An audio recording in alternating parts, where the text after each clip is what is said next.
Գավան համեցեք, խնդրեմ։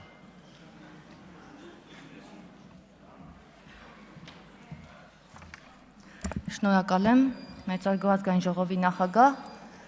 հարգելի գործընկերներ, քննարկում ենք դատախազության տարեկան հաղորդումը։ Քանի որ քարոզարշավի սկսելուն մնացել են հաշված ժամեր, ամեն ուժ փորձում է հասարակությանը ներկայանալ իր հաջողություններով եւ ձեռքբերումներով։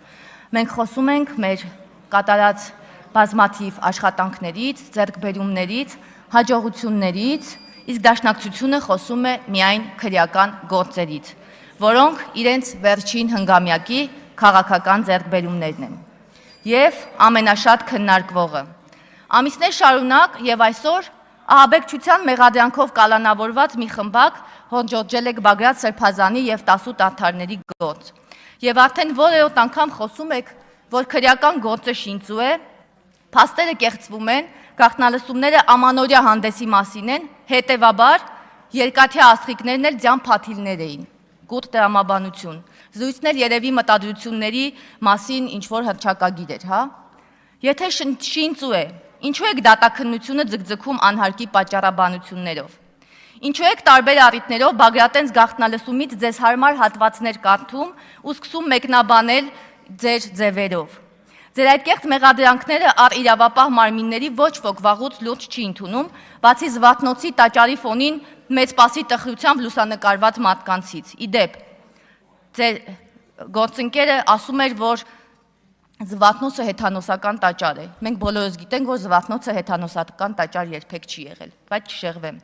Մի ամիս էլ կխոսեք, քարոզարշավը կավարտվի, ակնհայտ է, ձեզ չեն ընտրի, քանի որ ժողովուրդը երբեք չի սիրում, երբ իրեն փորձում են մի ամտի տեղ դնել եւ օգտագործել սեփական շահերի համար։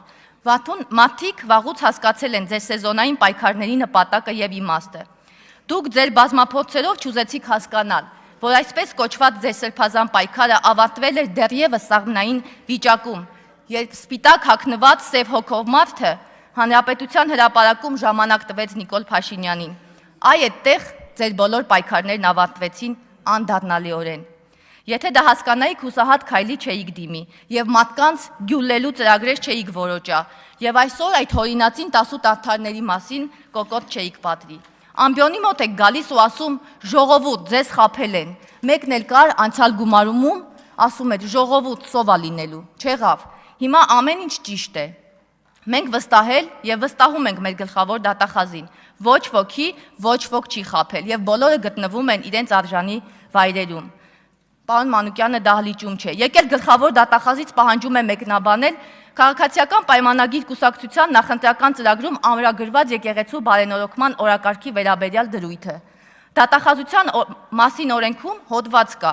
որը դատախազի ապա քաղաքականացվածության մասին է։ Դատախազը չի կարող լինել որևէ կուսակցության անդամ կամ այլ կերպ զբաղվել քաղաքական գործունեությամբ։ Դատախազը պարտավոր է դրսևորել քաղաքական զսպվածություն եւ չեզոքություն։ Հետևաբար նման առերևույթ, սակայն բնույթով դատարկ պահանջը անլրջացնում է ձեզ, անլրջացնում է ձեր այսպես կոչված պայքարող տեսակը։ Քրեական գործերի մասին շատ եւ անընդհատ խոսելը չի նշանակում, որ դուք ճիշտ եք, դեռ չի նշանակում, որ դուք ազնիվ եք։ Քրեական գործերի մասին այսքան շատ խոսելը միայն մեկ բանի մասին է՝ ասելիքի բացակայության, որը լցնում եք 300,000 ադրբեջանցիների մասին մտածածին հիմարություններով։ Վստահ եմ ասում, որ ձեր նախընտրական քարոզարշավի առանցքային դերակատարումը ստանձնել են այդ հորինածին 300,000 ադրբեջանցիները, որոնցով որոշել եք ահաբեկել քաղաքացիներին։ Մեզ մեղադրում եք Ադրբեջանի հետ խաղաղություն կնքելու մեջ, սակայն մեծ հաճույքով դիմում եք այդ հորինածին ադրբեջանցիների օգնությանը։ Եվ մյուսը, շատ եք սիրում խոսել քրեական գործերից, սակայն այլևս չեք լինելու այս դահլիճում եւ գիտեք ինչու, որովհետեւ ձեր նախընտրական ցուցակին ուշադիր չեք նայել։ Ձեր արդարների ցուցակին։ Ռոբերտ Քոչարյան, մարտի 1-ի ոճրագործության գլխավոր պատասխանատու, 10 հոգի գնդակահարվեց Երևանի կենտրոնում եւ ոչ մի ափսոսանք։ Իշխան Սաղաթելյան ընդհանրապես որևէ կապ չունի քաղաքականության հետ ազգային ժողովի եւ ընդհանրապես ամենաշատ բացակայած падգամավորն է։ Ձեր ցուցակի Սևակ Խաչատրյան, հայտնի Սաքուլիկը, ով հանրությանը հայտնի դարձավ, երբ Տարոն Մարգարյանի թեկնածուական թեզի պաշտպանության ժամանակ մի խումբ երիտասարդների հետ գրոհել էր լրագրողների վրա։ Աղմկահարույց դեպքից հետո հանրությունը նշված անձանց անվանեց սաքուլիկներ։ Իսկ վերջերս էլ հրապարակվեց քրեական գործի հարուցման մասին հաղորդագրություն, որ սույն անձի օգտին 2025 թվականին Վաղարշապատ համայնքում ընտրական շարք էին բաժանել եւ շուրջ 60 ձերբակալված անձինք կային։ Գառնիկ Դանելյան հայտնի է Ոսկեպարի եկեղեցին ադրբեջանական կողմին թողնելու ամենակեղծ լուրի տարածմամբ եւ հաստատմամբ։ Իդեպ մինչեւ օրս ներողություն չի խնդրել։ Գերասիմ Վարդանյան, մի հիանալի անձնավորություն, մեղադրվում է 2020 թվականի նոյեմբերի 9-ին տեղի ունեցած իրադարձությունների արդիվ հարուցված քրեական գործի շրջանակում զանգվածային անկարգություններ եւ լրագրողի աշխատանքը խոչընդոտելու համար 2020 թվականի նոյեմբերի 9-ի գիշերը ներխուժել էր Ազատություն ռադիոկայան։ Նարեկ Մանթաշյան, նորից ձեր ցուցակի մի հիանալի անձնավորություն, մասնակցել է նոյեմբերի 9-ին կառավարության շենքում կատարվող զանգվածային անկարգություններին։ Սա նախնական, շատ չեմ ուսումնասիրել, բայց փառահեղ նախընտրական ցուցակ ունեք, որով ներկայանում եք հանրությանը եւ խոսում արդարությունից, արդարադատությունից, ազնվությունից եւ այլ վեհ գաղափարներից։ Սա ձեր մտածածին 18 արդարների պես մի բան է։ Ես պնդում եմ, որ դուք ունեցել եք շանս հանրությանը ներկայանալ այլ տեսանկյունից, սակայն չեք կարողացել, քանի որ ձեր արժե համակարգը շարունակում է մնալ սաքուլիկային։ Դուք այդպես էլ չհարմարվեցիք ժողովրդավարության թելադրած կանոններին, բացի նրանից, որ խոսքի ազատությունը շփոթեցիք սանձարձակության հետ։ Ամփոփ եմ,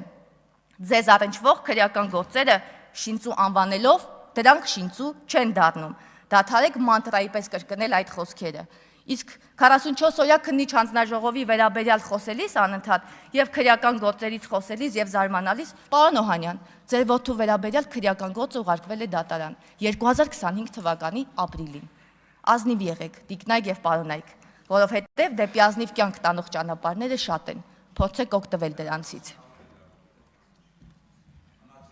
Գառնիկ Դանելյան